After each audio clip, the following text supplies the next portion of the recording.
ملګرتیا مه کوه د اته قسمه خلکو سره.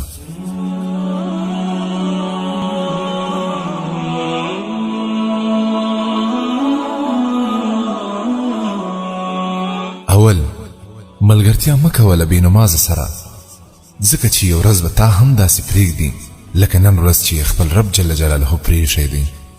دوهم، ملګرتیا مه کوه له دروغجن سره، ځکه چې دروغجن انسان لرې شان نږدې کوي او نږدې شان لرې کوي.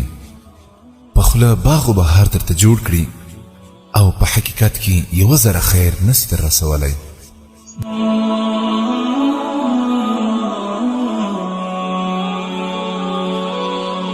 دریم، ملګرتیا مه کوه له احمق سره، ځکه احمق به د ګټې رسولو اراده لري مګر تاوان به در رسوي.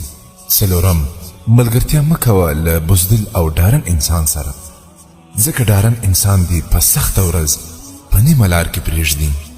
پنځم، ملګرتیا مه کوه له بخیل انسان سره، ځکه بخیل انسان به د اړتیا او ضرورت په وخت کې در سره هیڅ همکاري ونه کړي، خصوصا کله چې د پیسو ته ضرورت وي نو له تا خپل ځان پټوي.